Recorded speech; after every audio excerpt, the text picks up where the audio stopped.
दोस्तों आप सभी के पास आ चुका है कक्षा 8 का प्रोजेक्ट कार अर्धवार्षिक आकलन। यहाँ पर आपको समय 1 सप्ताह का दिया गया है। तो चलिए बिना टाइम खराब किए 20 अंक का पूरा पेपर सॉल्व कर लेते हैं। तो यहाँ पर इस प्रकार की जानकारी आप यहाँ पर देख लीजिएगा। चलिए बिना टाइम खराब किए क्वेश्चन आंसरों को देखकर इनका सोल्यूशन करते हैं। तो यहाँ पर ये रहा आपका क्वेश्चन। तो चलिए यहाँ पर इसकी विशेष जानकारी हम आपके लिए बता देते हैं। यहाँ पर प्रोजेक्ट कार आपका हिंदी का होने वाला है। तो यहाँ पर आपको दिख रहा होगा 20 अंक का। चलिए बिना टाइम खराब किए दोनों क्वेश्चन लिखा है। पहला क्वेश्चन लिखा है 5 शब्द लिखकर अपना विलोम शब्द, पर्यायवाची शब्द व संज्ञा शब्द लिखो। दूसरा क्वेश्चन दिया गया है आपकी पसंद की एक कहानी लिखो। चलिए तो ये आपका हिंदी का प्रोजेक्ट कंप्लीट होने वाला है।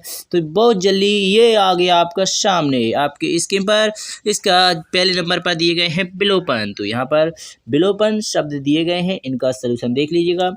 तो 5 लिखना है। तो यहाँ पर अपना का क्या हो जाएगा पराया, दिन का क्या हो जाएगा रात, अच्छा का क्या हो जाएगा बुरा, ऊपर का क्या हो जाएगा नीचे, इसी प्रकार आना का क्या हो जाएगा जाना। तो चलिए बिना टाइम खराब किए और आगे देख लेते हैं।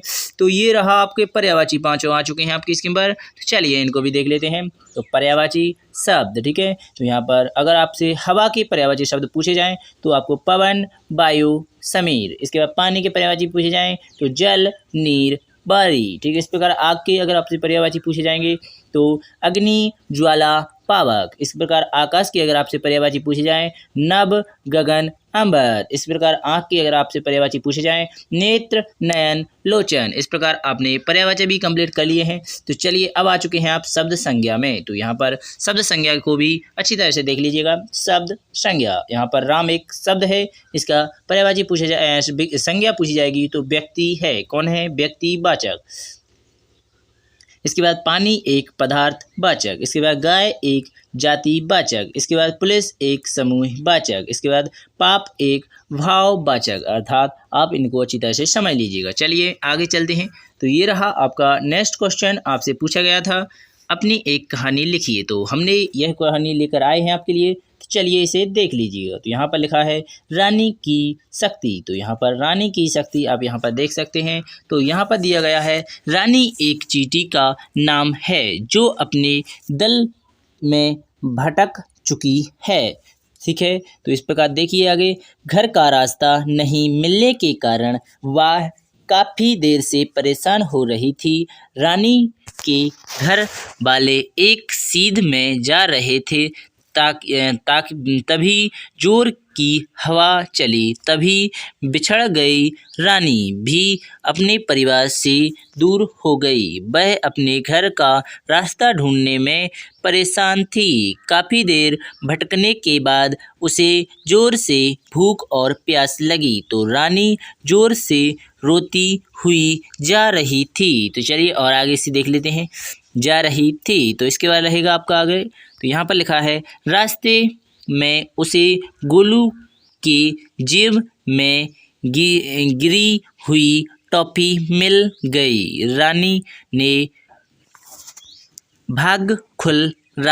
भाग्य खुल गए। उसे भूख लग रही थी और खाने को टॉफी मिल गया था। रानी ने जी भर के टॉफी खाया। अब उसका पेट भर गया। रानी ने सोचा क्यों ना इसे घर ले चलूं, घर वाले भी खाएंगे। टॉफी बड़ा थी। रानी उठाने की कोशिश करती और गिर जाती। रानी ने हिम्मत नहीं हारी। वह दोनों हाथ और मुंह में टॉफी को मजबूती से पकड़ लेती है। चलिए और आगे देख लेते हैं। घसीटते घसीटते वह अपने घर पहुंच गई। उसकी मम्मी, पापा और भाई बहन ने देखा तो वह भी दौड़कर आ गए। टॉफी उठाकर अपने घर के अंदर ले गए। फिर क्या था, सभी की पार्टी शुरू हो गई।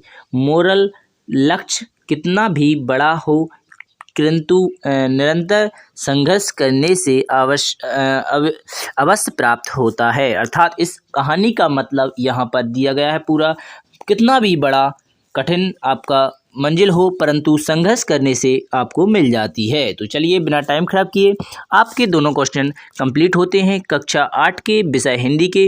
तो चलिए अगले पेपर पर आपको लेकर चलते हैं, जब तक के लिए आप सभी का थोड़ा टाइम लेते हुए अगली वीडियो का इंतजार करें। तो जल्दी से आ जाइए, अगली वीडियो में आप सभी का स्वागत है। धन्यवाद। बिना टाइम खराब किए नेक्स्ट वीडियो मिलेंगे। तो अगली वीडियो मिलेंगे। भारत माता की जय। जय हिंद, जय भारत कहते रहें। धन्यवाद।